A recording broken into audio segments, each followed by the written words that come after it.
విష్ణుధరల కూతురని వైష్ణవిని అనుకుంటూ ఉంటుంది వరలక్ష్మి. అయితే విష్ చేద్దామని వెళ్తుంది. పాపను చూసి ఒక్కసారిగా షాక్ అవుతుంది. సేమ్ టు సేమ్ మాస్క్ పెట్టుకున్నా కూడా వైష్ణవి ఛాయ ఒకలాగే ఉండడంతో కాస్త ఆలోచనలో పడుతుంది. ఇక పాపని విష్ చేసి డబ్బులిస్తుంది.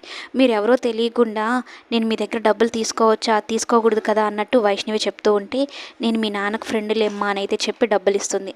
అలాగే తనకి విష్ చేస్తూ నుదుటి మీద ముద్దు పెట్టుకుంటూ ఉంటే ఆ పాపకి తెలియకుండానే ఆ పాప గట్టిగా వరలక్ష్మిని కౌగిలించుకుంటుంది. పట్టుకొని అసలు వదలదు. తల్లి కూతుర్ల బంధం అంటే ఇదేనేమో, రక్త సంబంధం అంటే ఇదేనేమో అన్నట్టుగా అనిపిస్తూ ఉంటుంది. కానీ విష్ణు మాత్రం చాలా కంగారు పడుతూ ఉంటాడు.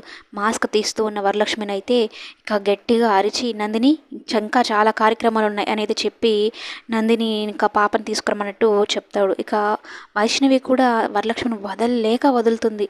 ఇక గట్టిగా విష్ణువుని పట్టుకొని ఇక వరలక్ష్మి వైపే చూస్తూ ఉంటుంది. ఇక ధరణిని అడుగుతాడు, నువ్వేమైనా చెప్పావా వైష్ణవి తన కూతురేనంటే, నేనేం చెప్పలేదు అన్నట్టు చెప్తూ ఉంటుంది ధరణి. అయితే బయటికి వెళ్ళి చూస్తాడు. ఇక వాళ్ళేమో భోజనం చేస్తూ ఉంటే వీళ్ళు వెళ్ళేంత వరకు నేను కుదురుగా ఉండలేను, కూల్గా ఉండలేనని అనుకుంటూ ఉంటాడు. ఇక వరలక్ష్మి కూడా విష్ణుని చూసి ఛాయని ఎక్కడ చూసేస్తాడు అని కంగారు పడిపోయి ఇంక వెళ్ళిపోదాం అనుకున్న టైంకి అయితే నందిని వైష్ణవిని తీసుకుని బయటకు వచ్చుంటుంది. ఇక వరలక్ష్మిని చూసి వైష్ణవి, ఆంటీకి ఇందాక నేను థ్యాంక్స్ చెప్పలేదు నాకు విష్ చేసినందుకు, వెళ్ళి థ్యాంక్స్ చెప్పేసి వస్తానని వరలక్ష్మి దగ్గరికి వెళ్తూ ఉంటుంది.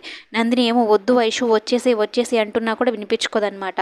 ఒకవేళ వైష్ణవి ఛాయ ఒకలాగే ఉండడం చూసి ఒకరికొకరు ఎదురు పడితే వరలక్ష్మి వైష్ణవిని చూసి ఇద్దరు ఒకలాగే ఉండడం చూసి తన కూతుర్లే అని అయితే కన్ఫర్మ్ చేసుకుంటుంది. అసలు నిజమైతే బయటపడిపోతుంది విష్ణుని.